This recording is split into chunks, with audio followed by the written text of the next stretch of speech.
Good morning, ladies and gentlemen. My name is Napoleon, and today we're back with another Enlisted episode, and this time we're doing once again the Enlisted Gold Order weapon suggestions, and this time we're also doing the Japanese.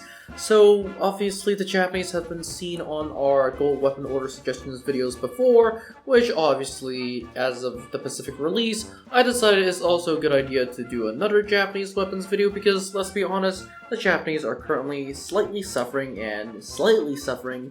is putting it very mildly. With that said, this video has been made possible for the friends at Discord, especially so since I took some of the videos from some of the suggestions and others from essentially the Enlisted forums. So if you haven't liked, subscribed, or joined the Discord, I highly suggest that you do. But that said, let's get started.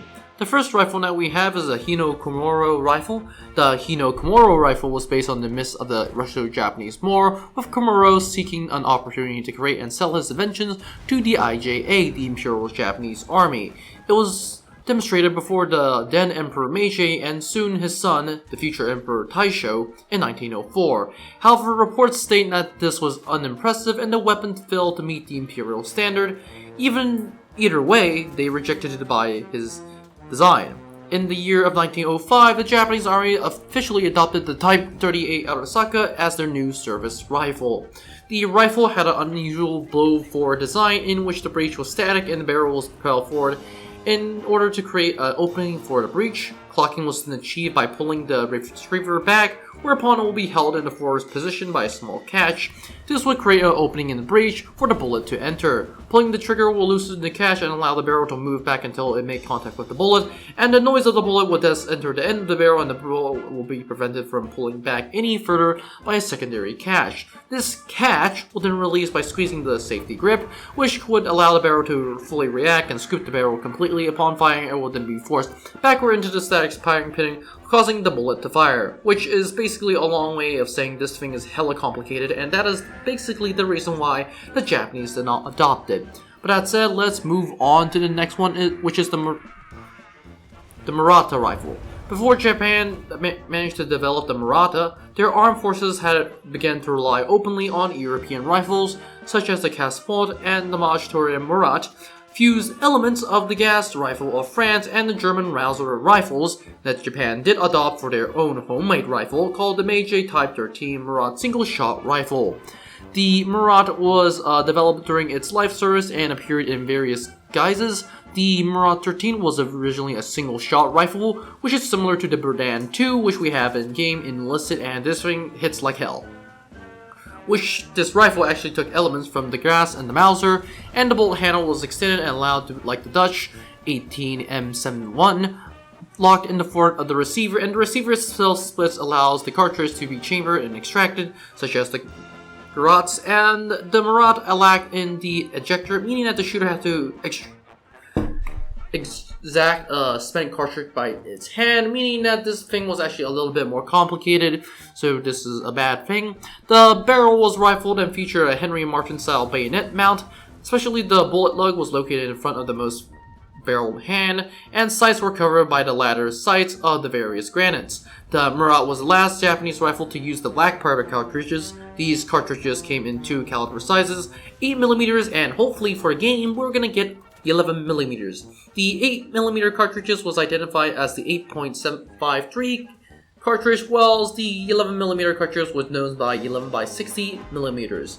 But that said, this is the Murat rifle, very similar to the Berdan, which is the meme cannon, which I hope the Murat is going to be added in game because this thing is also a meme. So with that said, let's move on to the Terra Type 2. The Japanese did not make an extensive use of paratroopers, and the developments occurred to be slow. But that said, the precursors of the Type 2 and the Type 100 and the Type 1 paratrooper rifles, the Terra Type 2 was designed in 1942 using these designs and a basis to the collapsed gun. The production of the Type 2 was carried out by the Nagona Arsenal, with the rifle produced between 1933 and 1945. The Type 2 remains the only parachute rifle used by the IJA or the IJN and was produced in any significant quality. In use, the rifle was used by the Imperial Japanese paratroopers, produced in the end in 1945, and with the end of the war, some 21,000 copies were made, although some sources will argue 19,000, but whatever the case, the rifle was taken home by some Allied soldiers as war prizes and some even used as film props. But that said, that is the Type 2 rifle. The Type 2 rifle was also a bolt-action design with 5 rounds, box magazine fed from a stripper clip, and was basically very similar to the other Saka rifles except for the fact that this weapon is a takedown weapon, meaning that this weapon can be separated down into 2 halves, assisting the wedge folding both parts of the weapon, and this wedge can be then held together by a screw. The rifle was also capable of standardizing the Type 30 bayonet, and it had peep sights and anti-aircraft sight, and was provided with the rifle, which is pretty good, meaning that this rifle can literally be broken off in half and then built up again, which is pretty cool. That said, I also hope this Type 2 rifle is given to the Japanese troops for the Pacific Campaign because it is like a very interesting rifle. After that, we have the Tokyo Arsenal Model 1928. This Model 1928 was developed after the initial trials of the Tokyo Arsenal earlier submachine gun, the 1927. The 1928 was not developed from the 1927 and was instead an entirely new design. It was trialed in early 1930 against the Model 1927 and served imported SMGs from Europe and the United States.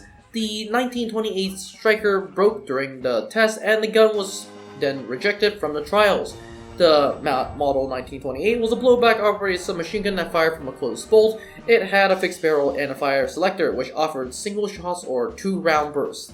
This has a drum magazine and it looks very similar to the VMP 1926, which is very good. But that said, this is the Tokyo Arsenal Model 1928. Let's move on to the Experimental Mark II Lightweight Machine Gun, or LMG. In the early era of the Japanese LMG, it based on the 3rd year heavy machine gun.